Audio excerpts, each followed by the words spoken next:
Hey, everybody, it's Mike Watson, Summa Terra Ventures. We're so excited to have you here for podcast number 9. The premise of this podcast is going to be paying your dues. Have you paid your dues? Oftentimes, the things that we want in our lives, we can't achieve or accomplish because we haven't paid the dues on the things that we need to lead up to those moments and those obstacles that we wish to overcome. So what we're going to talk about today is paying your dues in a meaningful and mindful way so that the things that you want that seem to be out of your grasp right now are obtainable and achievable. And I wanted to bring a special guest into here today. Many of you that are common and familiar with our business understand and know Jordan Farr has been an integral part of what we've done here at Summa Terra Ventures. He's been a dear friend of mine. He's been in a bunch of different projects with us and is currently in those projects with us. He's Jordan Farr. He's the CEO of SCS, and I'll let him tell you about his business here in a minute. But he has paid his dues. When I heard his story, gosh, it must have been, I think you told me that several years ago, how he got to where he's at in his business right now, and the things that he had to go through that you wouldn't necessarily expect. You take a look at someone as accomplished as Jordan, and you say, man, this guy's got it all. He's got everything set up right, and he's living in a wonderful position where he can make lots of decisions. But many people don't understand what it takes to get to that spot. You've got a neat story, Jordan. I was very impressed when you told me all of the things that you've done in your prior life to lead to all the things you're doing. So you and I talk about this often. Who's willing to pay their dues? What are you willing to do to get where you want to be? What have you had to do that you didn't want to do to get to where you're at? And you've, in many, many ways, paid your dues in an artful way. So we're so excited to have you here. Welcome today. Thank you. Really appreciate it. Nice to be here. Yeah. So I want to dig into this. You've got an impactful story. So what I want to do is start with where we're at right now in your business. And then I want to backtrack to what it took to get you here. So our listeners can say, hey, this is what it takes to pay your dues to get to where you're at right now. Many people just want to wake up one morning with a magic wand. Poof, you're a success. You have a bustling business. You're doing all kinds of volume. Tell us about some of the hallmarks of your business, how many states you're in, how many units you typically do a year, what you do. Tell us about it. Appreciate it.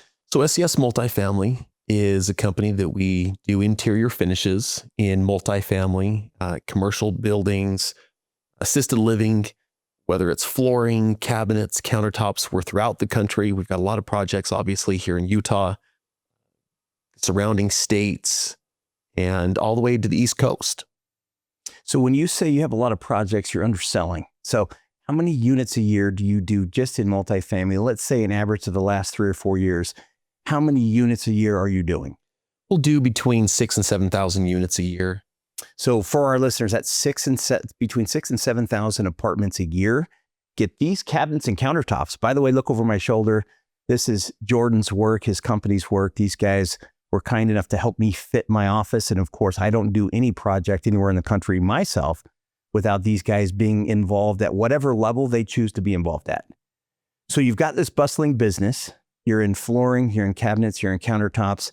How many employees are you working with right now? Got about 150 employees. 150 employees. We'll not get into the dollar volume, but it's significant. And this man and his team are running a fantastic business.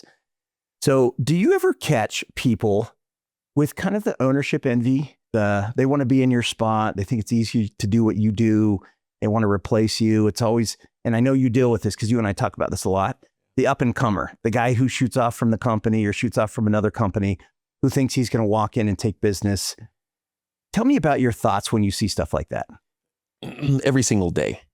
I feel like sometimes everybody is surrounded by those people who want to become more. And I'm happy for those people. I encourage it. But it seems like the separator is in the amount of effort people are willing to put in, or as you said, paying their dues. A lot of people are just simply not willing to create the habits, create the skill set, and have the determination to do whatever it's going to take to get where they want to go. I love the word skill set that you just mentioned. What skill sets do you think you and your partner possess at the top of this business that's doing this massive volume? What skill sets have you guys learned? Let's talk about 2 or 3 of them.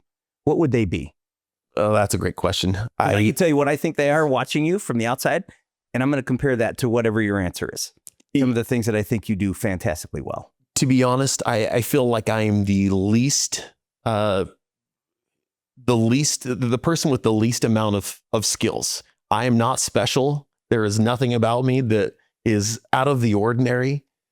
I just stop right there. And we say the first thing that I love about you is your humility. You can't do what you're doing without special and unique skill sets. And I think for our listeners that the single greatest skill that you need to have is humility. One of the ways that I describe Summa Terra Ventures is we are supremely rigid and immovable in how we believe we should do things and how we prep projects and how we run our business.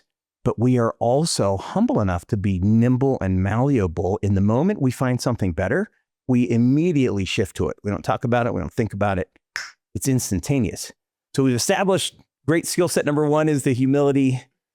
It's one of my favorite things about you. And sometimes I don't know whether to hug you or slap you. But dude, you are supremely I appreciate that. It's just simply we're willing to do what other people aren't willing to do. Most people aren't willing to leave a good job, a good position where they're making decent money to go out on an adventure and create a business to try to become more and create more for the people around them. Most people aren't willing to do that. So I guess one of the skills is... You're a risk taker? Is that what you're saying? Yeah, risk taker. Yeah, okay. For sure. And I think it's knowing that I needed to create habits and create skills that were going to challenge me every single day, including today, to become somebody that I want to become tomorrow. Right. Well, interestingly, when you take a calculated risk and you do your homework and put in the work beforehand, it doesn't feel like a risk. Can I give you an example? Yeah. So when you guys announced that you were going to do flooring, this wasn't too long ago where you were saying, hey, we're going to be serious about flooring. We're going to be as dominant in flooring as we are in cabinets and countertops. And I hung up the phone from you, and you know what I said to myself? Makes all the sense in the world. And I kind of thought, man, I'm surprised I didn't get there a little sooner. But I'll tell you, when you dominate one space like you do, you've got to be highly focused on that space. Yeah, you're absolutely right. Open to advancement and progress. So skill set number one is your humility. Skill set number two, you said you're willing to do things that others aren't willing to do. Absolutely. Skill set number 2 or 3 is risk, taking risk, but making it in a way that it's not risky because the preparation, the research, the accountability. What percentage of your jobs that you do cabinets and countertops in are you now also doing flooring, would you say? Right now, new contracts coming down the line. Yeah, this is only in the last 6 months that we've been selling flooring, and we're already at about 20% of our projects that we're providing the cabinets and counters for. We're also doing the flooring, and I'll have people ask me. I just had someone ask me yesterday, "You're new to flooring. What makes you think that you can succeed at this?"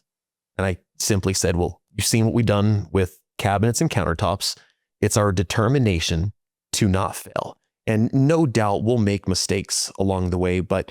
Having the accountability to recognize where you're wrong or where you've gone off, maybe kind of made some wrong decisions, recognizing those wrong decisions, having the accountability to change and become better. And every single project that we do, that we sell and we show up and provide the material for it and the install is a chance for us to learn and become better. We're a way better company today than we were even a month ago or 2 months ago or 2 years ago. Substantially different. So you passed over another one of your skill sets that I'm going to stop you and go back to, and then we'll come back over how do you get better month over month over month? Yeah. How does that happen? How are you paying your dues with your employees, your team, so that you can have noticeable growth, noticeable improvement on a regular basis? So the first thing you said is, I know you personally, so you said something that you kind of skipped over, and I didn't see the emotional response that I normally get when you talk like this. Someone said, who do you think you are that you can do flooring? Now, what type of a reaction does that normally elicit from Jordan Farr? When someone questions your ability, when someone says, hey, you're begging, you're trying to climb the wrong tree. Yeah. You are not qualified. You will be overcome. This is not on camera here that we're seeing here is not the reaction that I hear about on the phone. Yeah. Yeah. That person's a little bit different, a little bit more aggressive, probably. I guess I'm more motivated, not by money, not by financial success, but by proving other people wrong. My entire life has been built with people at every corner and every minute telling me that I couldn't do something, that I wasn't going to be able to break out of the positions that I was in, the financial situations I was in. Maybe we talk about your body, right? Right. Don't have a great track history of health in my family. That's again someone else telling you, hey, you're not going to break the cycle. And it's always I will show you that I can do this. Yeah. So I learned a long time ago with you that I have to be very careful how I talk to you. When you call me about ideas and, hey, do you think I should do this? And, hey, you think this is a good idea? And hey, I really have to, I don't think often intensely while we're talking, because we talk so often, right? We talk, how many times a week? Dozen or more times a week. Often. So it's interesting to me that I've learned that you can't get anywhere near the you can't button, you shouldn't button, that's not right button. Maybe you should think about that button. I'll tell you, that's rocket fuel. That's Jordan. Yeah, that's for Jordan Farr. For sure. So for our listeners that lack the impetus, the drive, the intensity, where's that gear? How do you find that gear? How would you tell someone to find that gear for themselves? You cannot be defined by what other people try to say about you, what they try to place on you. You are not that person. You are the person who you believe you are. So if you believe that you're going to be a failure, if you believe it's not going to work, you are going to fail. It isn't going to work. You are what you believe about yourself. So I find people that I talk to regularly that allow their dreams to be crushed by others. And you and I are kind of wired that same way, especially in my younger years. All you had to say to me was you can't do something, and I was going to show you. I will take your belief and your opinion and I will beat you with it like a stick. And you will not, no one on this earth will tell me what I can and can't do. Exactly. And I love that gear. That was rocket fuel for me for the entirety of my 20s. That waned a little bit as I've gotten older and more mature, because you see, yes, sometimes there's things you shouldn't do and people can be right, but that's fantastic. So I'm a guy listening at home, and whatever business I'm in, or I'm a lady listening at home. How do you scale to 6,000 to 7,000 units a month? And before we get to that, I wanted to circle back to, how do you get your office to improve on a monthly basis? So there's a marked difference. You said a minute ago, hey, we were better a month ago. We were better 2 months ago. How do you scale it? How do you keep the foot on the gas with it? It's never being complacent with where you're at. And first and foremost, that begins with me and my partner. Every single day, we are the hardest, most critical on ourselves than anybody else could possibly be. So I feel like I'm my best critic. And I think other people recognize that. They see that I'm constantly pushing to change myself, to become better for the team. And I think everybody else around us, when we do regular team meetings, they see that it doesn't matter if we received one big contract or multiple big contracts. That's not what defines our success. What defines our success is everybody's experience with our company. And that's truly the only thing that we care about. And if you can figure out how to solve problems and solve problems in a very, very high level for other people, you will be busy forever. And that's what we do. We try to solve their problems, whether it's in multifamily flooring or cabinets, countertops. Our job is to solve their problems. And that repeat business comes back over and over and over again because they see your level of dedication, your willingness to constantly improve. I can't underscore that enough. And one of the things that I was going to mention is people, I often say this, the skill sets that we have, talents that we have got us to where we're at, but it can also be the reason that we don't improve if we don't have that humility and that desire to say. So that's a key component. Now let's go back to what we were talking about here a minute ago. How do you get your office to scale at this level? Because scaling like this is not common. This whole podcast, common things. It's common to want to run a business. Yeah. It's uncommon to run a business and scale to the level that you have. And I'm guessing, how long has this been for you? How many years were we talking about? We've been in business almost 9 years. Almost 9 years, and you've scaled to this level. I don't know any other cabinet and countertop guys and flooring guys that do that many units. Yeah. And I've done deals in 70 cities across this country. Never run into someone that scaled to that level, and you've done it in 9 years. Kudos. Thank you. It's almost hard to hear for a lot of people, I think. Yeah. Like business is that level of success could be that close to them. As you know, I can't take any of the credit. It's not me. And my partner would say the exact same thing. That is not you, or that he can't take the credit. Both of us, we wouldn't take the credit. It's if you saw the people that we've been surrounded by and the people who've helped get us to this position, you included, maybe one of the most influential people in changing our business and getting us to that growth. It's being surrounded by people who will push you to be uncomfortable and push you to do things and make decisions that you're not used to doing. Yeah. And I tell you this all the time. You're that person in my life that's helped push me to be someone I wasn't a few years ago. That's so kind of you to say, because I have seen you grow in so many ways. And just for the listeners' sake, your partner and I did a deal, and my wife, Aubrey, did a deal. Gosh, this was probably starting 4 or 5 years ago. Yeah. We did a 36-plex. You had come in to do the bid, and you had been searching for ways to get into the development game a little bit and the ownership side of multifamily. It's one thing that really bothers me.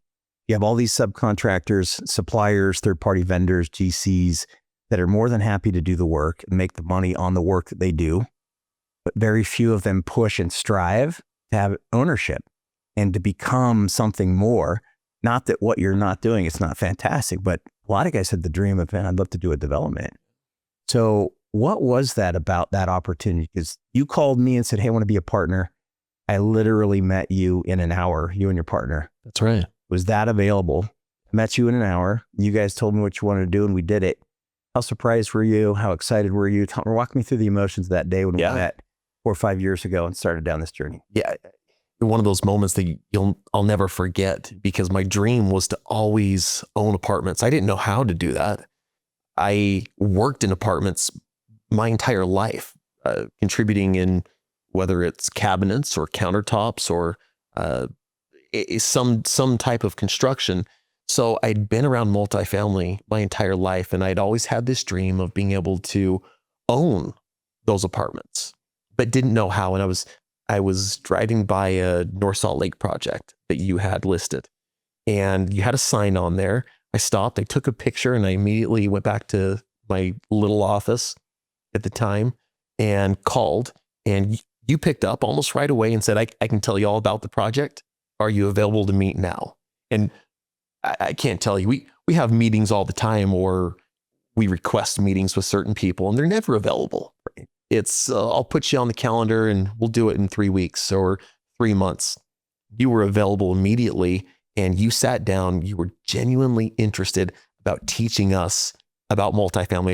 I shared with you that I just wanted to get into it. I didn't know how. I didn't know in what capacity. And I think it was an hour after meeting you for the first time, we started talking about this project in Ogden. And we drove out to the site, and you said, well, what do you see here? And it was a little house that had been run down, little pink house. Windows. Yeah, that's right. And I said, yeah, I think we could put some paint on this. Let's sell it. Let's flip it. Let's fix it up like most people would. Right. And you said, yeah, that's not the vision. Let me paint a different vision for you. And this vision was, we're taking this house down. We're going to put 36 units here. We're going to rent this. We're going to lease it up. And this is how you're going to get into multifamily. Pretty exciting, wasn't it? Yeah. It was probably one of those moments that kind of define your life, your career. And it was just taking that risk, the phone call. And it was a risk for you too. I was an unknown to you. You didn't know if I had the ability to be a partner and what kind of partner I would be. And yeah, it was a risk for both of us. Well, it's interesting that you say that, because I don't say this arrogantly, but I'm one of the busiest people I know. Absolutely. The phone never stops. The text, the phone calls, the meetings, the Zoom calls, they never, ever, ever stop. So when the right call comes in, I want to make this point to our listeners. When the right call comes in, and in my business, I spend a lot of my time on contracts. contractors, and capital. The 3 C's: contracts, capital, and contractors. So when capital shows up and you guys called and said, hey, we want to be a partner, we've got a few bucks we want to place, we want to learn the development game, that's a perfect situation for me. And you've got to be ready. So 2 points here. It was easy for me to pick you out of a crowd. You know how many capital appointments I take a year? How many capital phone calls I have a year? And I talked to you for a few minutes on the phone and I stopped what I was doing. You have no idea. I didn't have an open calendar that day. Did not have an open schedule. We haven't talked about this before. I was Moses parting the waters, right? This guy is interesting to me. This guy has substance. This guy is saying the right things. And the best thing about this guy is he doesn't know what he's talking about.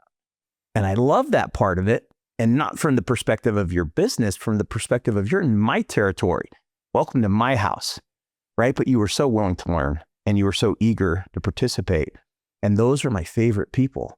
And those are the people that I think have the quickest pathway to success is you can say what you don't know. And I'm eager and I'm ready. I remember we did this partnership on this 36-plex. And part of the partnership requirement for our partners is to be present, to be on guard, to watch, to visit the properties occasionally. I think in that 364-day build, I got 150 videos from you.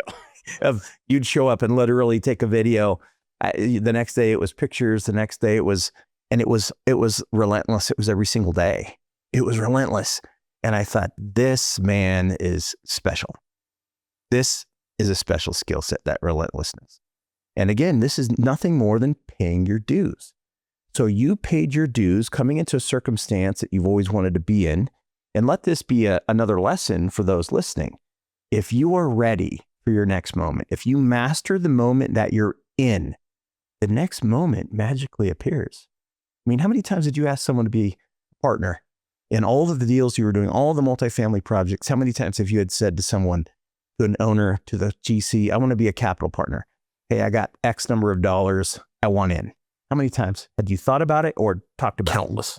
Countless. Not only had I thought about it, we're talking about years and years and years of grinding and thinking about, okay, what's the move? And even having the opportunities to meet with some of these developers and these owners.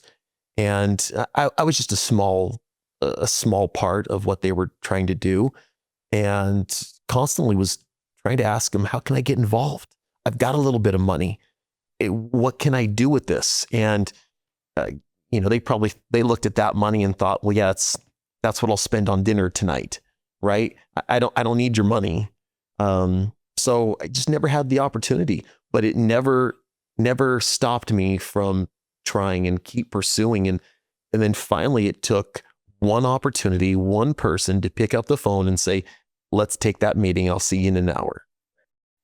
Interesting thing to note here too, is that's one of the things that I think is part of paying your dues. Number 1, being ready.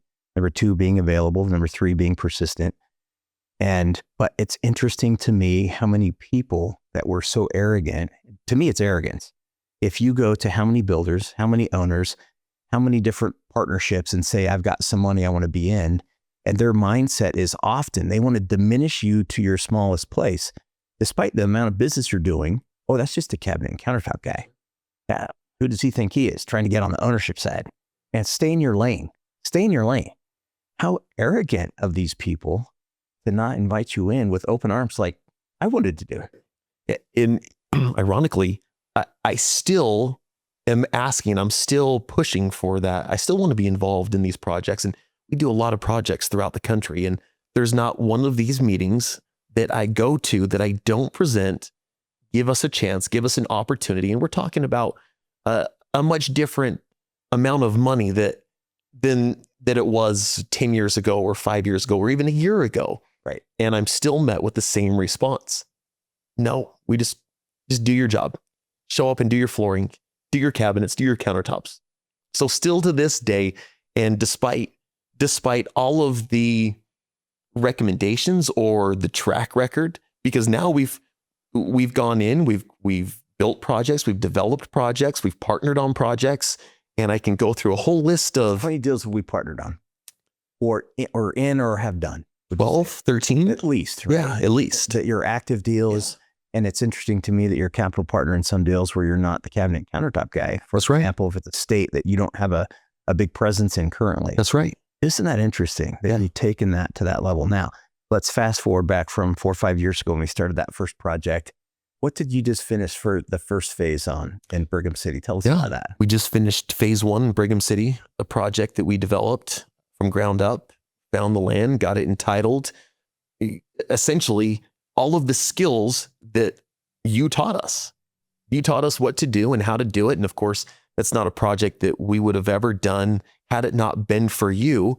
And so when it comes to building the team and the partnership that we were going to go forward with, there was no reason, no way on this planet we were going forward without you there. Yeah. You were the one that got us there. I can't tell you, one of the statements we have here around Summa Terra Ventures is we spawn developers. And I can't tell you how fulfilling it is to watch you put out your first 36 unit building, the 21 unit building with the clubhouse and the beautiful gym, the next 36 unit building, to see at least where it's at. We're almost ready to trigger the construction loan for the next phase, to say I'm a partner and to sit back and just help out here and there has been just one of the biggest blessings of my life, to watch you go from what some would call just the cabinet and countertop guys, just the cabinet and countertop and flooring guys. Dude, you're a developer. So I got to ask you, how many times have you said to people, I do cabinets and countertops and I'm a developer? It doesn't into your lingo yet? Vernacular? It does come up from time to time. Obviously, when you go through some of these meetings with some of these developers and these general contractors, and I respect them tremendously, you don't get to where they are without a lot of hard work, determination. Sometimes they still have that arrogance that you're just a subcontractor. And now I feel like my mission is to prove that subcontractors can be more than just subcontractors. And what we did with Brigham City is we took the subcontractors, roughly 40 trades, and we turned every single one of them into owners on the project. And when people ask how the project's going or how it went and give me some details, one thing I'm proud of, something that's almost unheard of in construction, let alone multifamily, is everybody's over budget on projects. Right? We came under budget by a significant amount on our project because now each of these subcontractors are now owners and they're thinking about it completely different. They're thinking about, instead of sending in a change order or requesting more money for something that may necessarily not mean a change order, they just do it. Right. Because it's for the better of the project that they're an owner in. So we came in under budget. We came in ahead of schedule. Two things that hardly ever happens. And obviously I do enough work in multifamily projects that I see their schedules and I see where their budgets are. And it's very rare. Yeah. Well, I think for our listeners to understand what you just said, because it's a common thing for this area of business professionals to build and develop a project. Yeah. It's a common thing to finance that project. The uncommon thing that you just mentioned and really started with you when you became a partner at the Aubrey at 12th Street project we named after my wife. I said to myself, we've got to start bringing subcontractors in. And so for our listeners, we regularly bring in wealthy individuals. We regularly bring in REITs and trusts and these equity groups. What's uncommon is to say to the subcontractors, hey, you be the partner. Hey, general contractor, you be the partner. We've gone from the extreme of having the cabinet and countertop guys to everybody needs to be involved because that's a great way for them to place capital. And you have this level of ownership buy-in that's phenomenal, as you mentioned. Yeah. Pretty cool.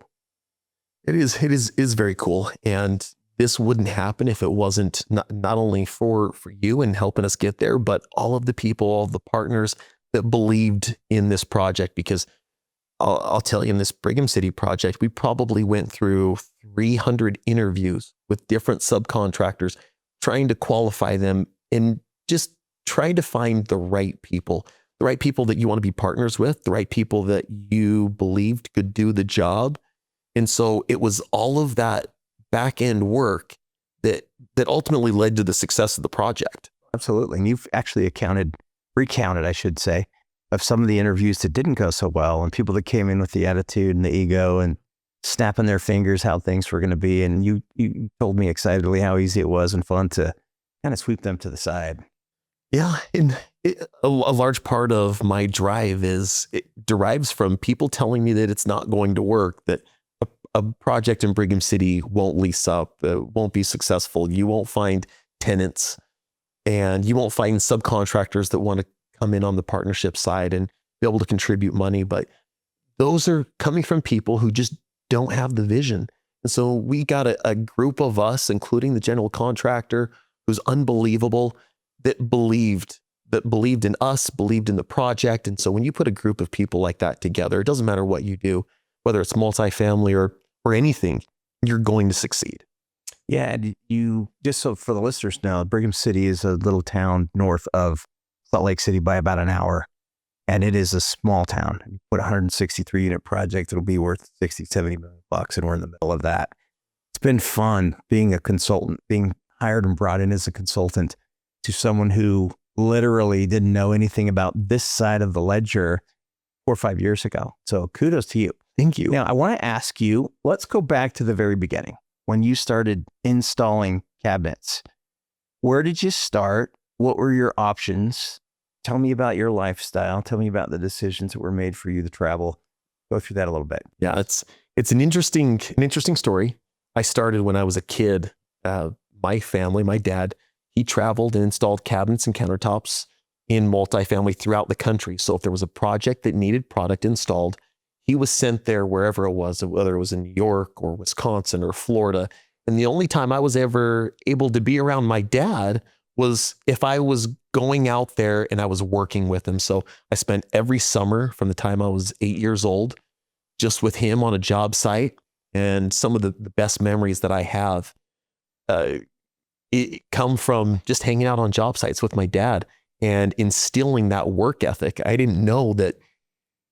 I thought it was a typical 8 to 5 job. Little did I know at 8 years old, no, you show up at 6 a.m. and you're working until 10 at night. Yeah. You're working when everyone else is gone from that job site. Hence the work ethic that you've got. Yeah, it was really instilled at a young age. And that was the only time I was ever really able to see my dad. And fast forward, just out of high school, the company that he was working for, I graduate and I had a lot of experience doing the multifamily. Obviously, I wasn't installing cabinets and countertops at 8 years old. I was doing some of the grunt work that no one else wants to do, but needs to be done. And I graduate high school and his company said, you've got all the skills, you've got the training. We want to give you your own project. And so I think it was 3 or 4 days after graduation, I headed up to Montana and did my very first project on my own. And at 17, 18 years old, you show up to a job site, immediately the general contractor thinks this is the wrong guy. Right. He's way too young to know what he's talking about. He's way too young to know what he's doing. And they were probably right. But what I lacked in knowledge, I was willing to make up for with hard work. Right. And so it was showing up at 6 a.m. and I wasn't leaving until 10 or 11 o'clock at night. And I was able to do things that most people weren't willing to do just because I was willing to put in the effort. Right. So many people are unwilling to work at that level. So many people are unwilling to have the 60, 70, even 80-hour weeks. So many people are unwilling to do that. And you sounds like you did that naturally, and that's a fantastic example. So you paid your dues at 8 doing the grunt work. You started doing more as you got older. By the time you got out of high school, this is uncommon, right? For you to get your own job. How many units was it, the first one? Oh, it was small, 110 units. 110 units, and you were the cabinet installer. Yeah. Yeah. 17, 18 years old. Installed the cabinets and then followed and installed the countertops right behind it. That'd be fun to go back in time and see some video of that. Yeah. Very, very cool. So that goes well. They're impressed with you. Now tell me about the next couple of years after that. What happened? Yeah, just kept installing and sharpened that skill set. And I became better at everything I did, whether it was the cabinets, the countertops. Started installing tub surrounds, cultured marble tub surrounds, which is a very difficult trade to do. You don't see a lot of people who know what they're doing with that, and became known as one of these installers that we want them on our jobs. Despite how young he is, we want him back. And so there came a decision whether to serve a church mission. I turned 19 years old, and that's typically when us young men would leave, and I decided not to go. And it wasn't until about a year later, and it really stemmed from wanting to set the example for my younger brothers to serve a church mission. I had a great career, a career that most making great money for that age. Yeah, I was making great money for that age. Yeah. Most of my friends were still working at the gas station or mowing lawns, or I had a great career, but I chose to forego that for 2 years and serve that church mission, not because I wanted to at the time, but because I wanted to set the example. I knew I wanted my duty. Yeah, that's right. Yeah. I knew I wanted my younger brothers to eventually serve. And so I went on a 2-year church mission, and little did I know that was going to be the most influential 2 years of my life. So you paid your dues. Paid the dues. Yeah. Yeah. So what were a few of the things that paying your dues on that 2-year time frame away from what you wanted to do, away from the great little career you had started? What skill sets did you bring home from that? Determination. Every single day you were going to meet somebody who didn't like you, who didn't want to hear the message that you were out there trying to share. Every single day you were met with somebody who didn't want to be around you, and learning how to overcome objection. And not only did it set me up for business in the future, it also set me up for marriage in the future. That you're going to be you'll have conversations with your wife every day that you need to figure out how to come into a common ground, understand each other, and build off of that. And I think that 2 years really taught me, I'm not going to say it taught me everything. It certainly taught me a lot about how to communicate with people, how to see their perspective. And it's something that I take with me every single day and every single meeting that I'm in, because there's always a perspective. It's not just my perspective. And it's, I don't want to be right. I want to get it right. Whether that's, me compromising on something, but really it kind of points back to that 2 years of every single day, over and over and over again, having that door shut in your face and just brushing it off and moving on to the next. And it's interesting, as missionary work, it's hard to get up every day and say, I'm going to take huge amounts of rejection today to find that one person, that one family, that one individual that might be a difference maker for them in their lives. So that's a skill set. That's a due that you paid, so that later you could say, here's all the things that I'm willing to do, because I know success doesn't just show up. It takes a lot of hours and work and all of those things. So if I'm not mistaken, you met your partner, your business partner. That's right. Mission. Yeah, that's right. So tell me about that.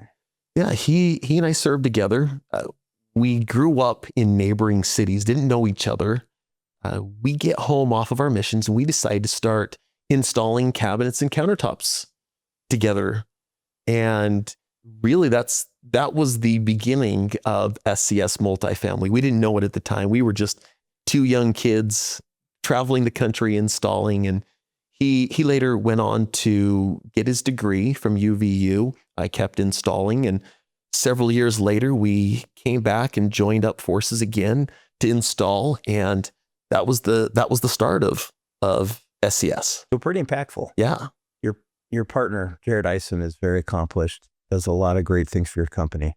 Obviously does a lot in the operations department. So again, being willing to do something that you didn't necessarily want to do paid big dividends for you. And meeting the right people, being in the right places, having the right conversations, laying the right groundwork for future success. Yeah, absolutely. Okay, so you meet back up, you guys are installing. When did the genesis start of you didn't just want to be installers anymore? Tell me about the age, tell me about the thinking process. It's common to be a cabinet countertop installer. It's uncommon to say, I'm going to forego everything that I've got here and I'm going to go out on my own and start my business. Walk me through that genesis of, okay, I'm being an installer. I'm on the wrong side of this. I want more. I want more. Tell me about that. Well, both Jared and I, we each possessed a skill that neither of the other person didn't have. And maybe, we'll talk about this later about the value that these people, whether it's your wife or a partner or a friend, that they bring into your life and ultimately push you to become better. Jared and I, we were installing for years together. We decided that we'd gotten a project material that was delivered to us that was one of the worst materials you could possibly imagine when it comes to some of the intricacies of the cabinets and countertops. Nobody in their right mind would have sold this material had they known the flaws that was going to later show itself because of the poor quality of craftsmanship of the material. Production of the materials. And we realized the only way that we can guarantee any of our success is if we start providing our own material and start setting the standard that at the time and even now, we don't want to be the cheapest. We wanted to provide the best value. Right. And we knew that this customer shouldn't have bought this product. And it didn't come from us, obviously. At the time, we weren't providing product. And we knew the only way that we could do that is if we started to provide our own product.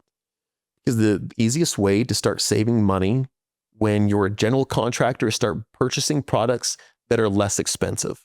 And maybe you can get them installed and a developer won't know, an owner won't know. And sometimes they don't care because some of these projects are sold off so quickly that we wanted to look at it from a longevity standpoint. So we wanted to provide a product that was better, and the industry hadn't ever seen this.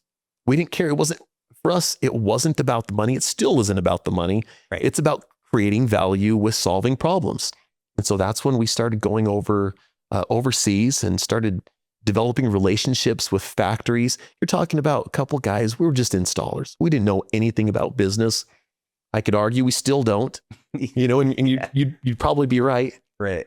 But it doesn't stop our effort and the amount of work that we're willing to put in to make sure that the customers are happy. And ultimately, that's the only thing that matters.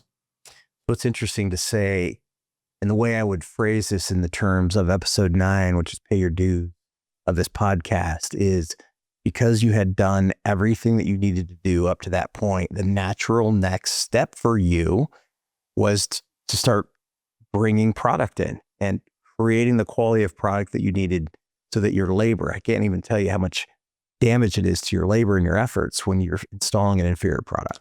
And that always comes back on the installer and the provider. It just never fails. So it sounds like it wasn't a hard decision for you to take that next step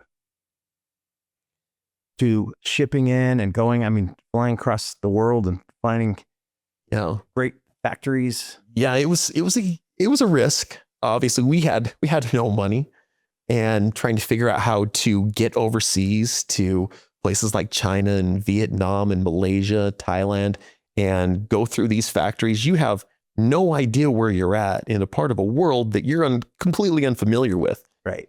But I could say that putting yourselves in unfamiliar places ultimately is what can lead to success.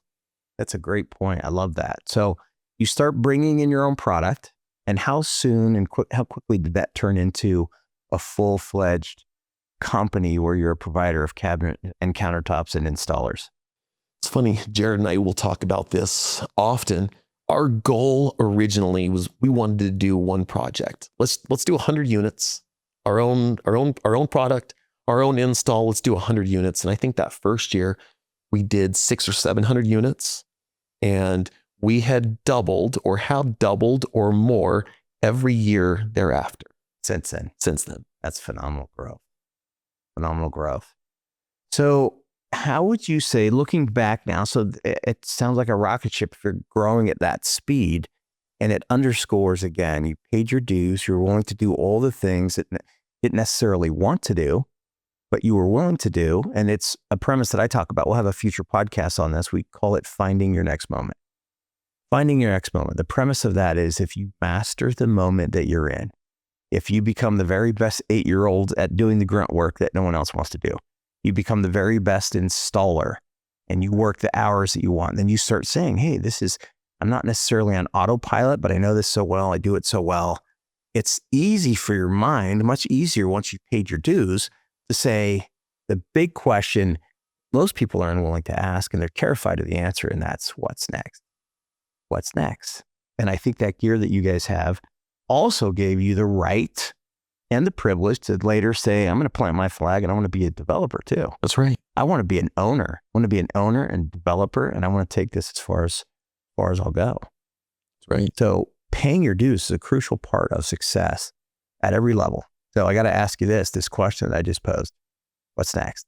I want to hear what's next. Plant your flag. Tell me what's coming up. That's a great question. For me, it's never enough. And I've talked about this already. It's not about money.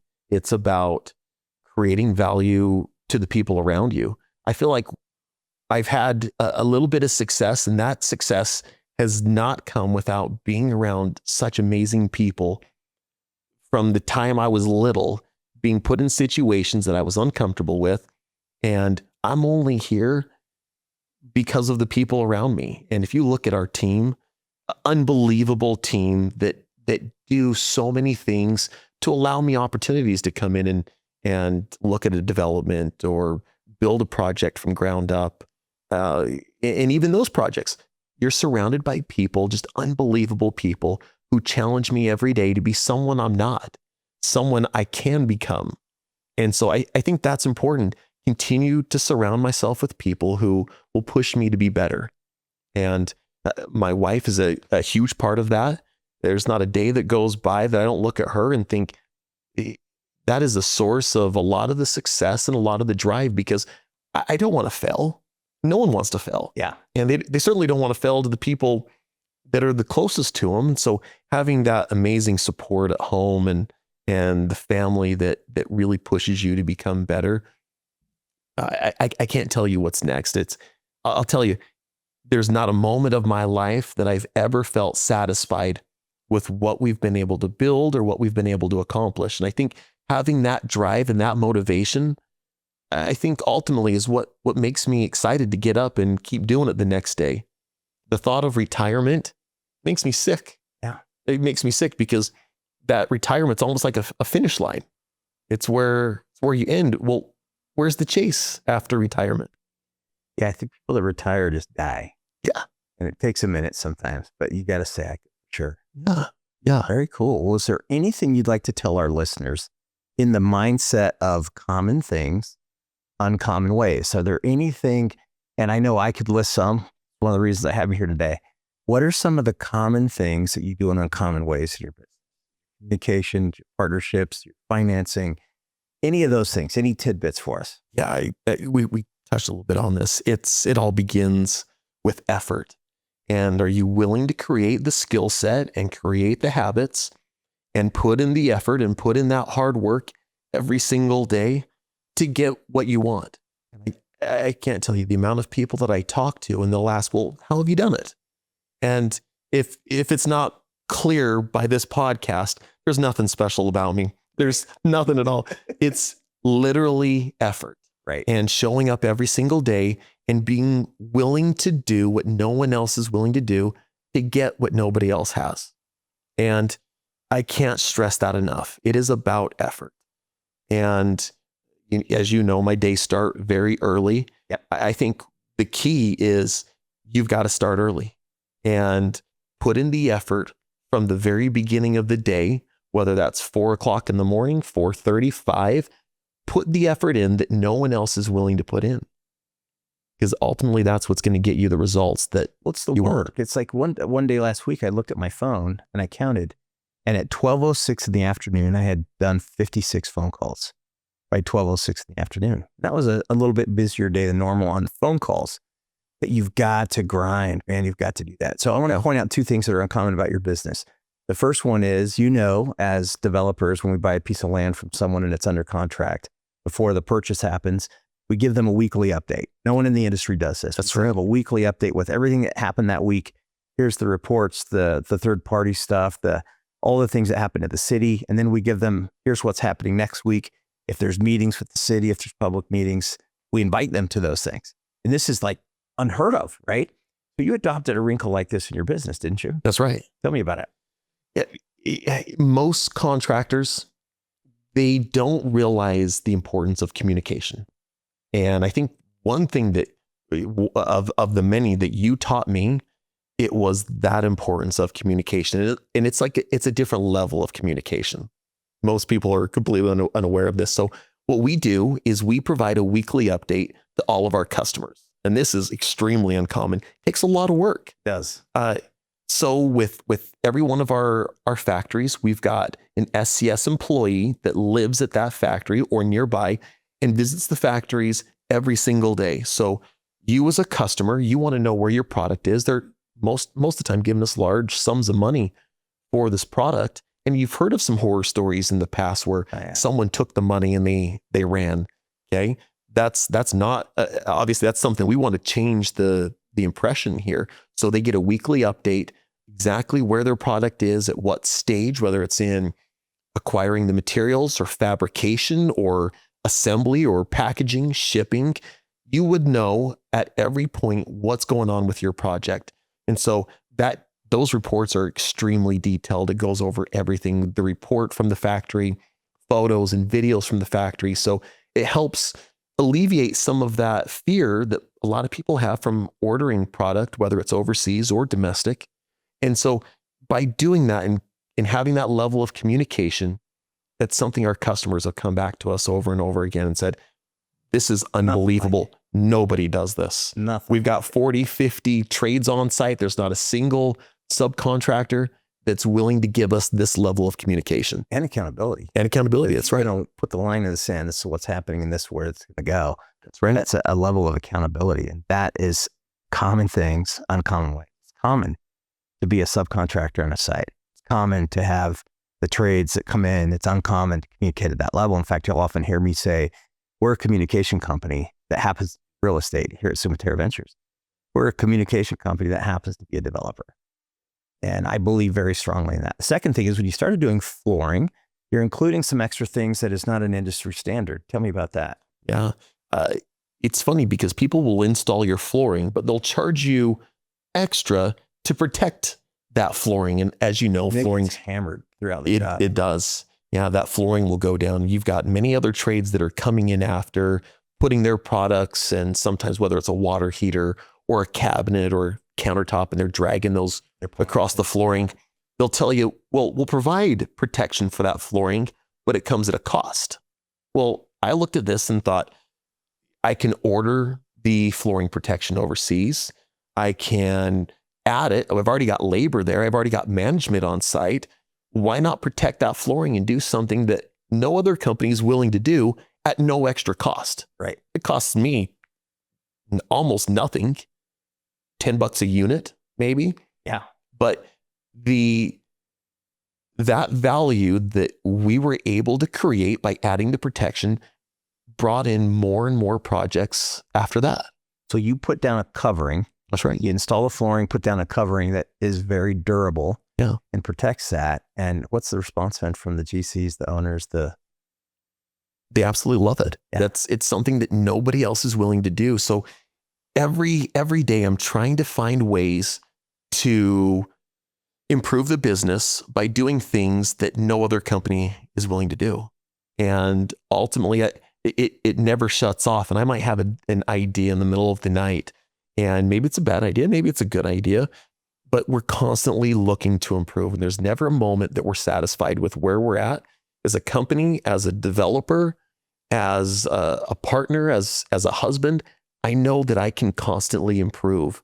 And there's a lot of people that are depending on me every day to improve. And if I'm not willing to, who else is? Very cool. It's easy to see why you're having the success that you are. Thank you. So in closing here, are there any tidbits that you want to offer to our listeners? How to do common things in uncommon ways? How do you be uncommon? How do you get that gear, develop that? You've just said right there, I look every day for ways to be differentiated, to be separated, to be unique, to be uncommon. And you know, that's listening to me as much as you do, there's a trend line. There's what everybody does. Mm-hmm. There's the outliers, which are those that differentiate themselves somehow. Yeah. But then in the outliers, many people want to study the commonalities in the outliers. I love to study the uncommonalities. I love to say I want to be in the outliers, but I want to be uncommon in the outliers. I want to be differentiated. Any suggestions you can make? Any thoughts? Any tidbits? I love that. I like to look at it, and if it's easy and if it's simple, you stay away from it. You've got to do the hard thing that no one else is willing to do. You've got to do the thing that requires the most effort. And whether it's business or personal, you've got to do the hard thing. And the hard thing is the uncommon thing. That's so true. I love that statement. I'm trying to remember going to hard things. Hard things. Yeah. Hard things become easy. You know, it's one of the neat things about humans is we adapt to almost anything. That's a pro and a con. We adapt to things, then we get stuck in that place. And to make it a muscle to change and to chase those hard things for rewards, it's fantastic. That's right. What a special day having you here today. Thank you. It's great to be here. Thank you enough. This was my first real guest on the podcast here, and wanted to have it be you for the friendship that we have and all the great things you do for us. And just watching you go the last 5 or 6 years has been a kick in the pants. It's been a lot of fun. I'm honored. Thank you. Awesome. Well, thank you. And we will catch you guys on the other side.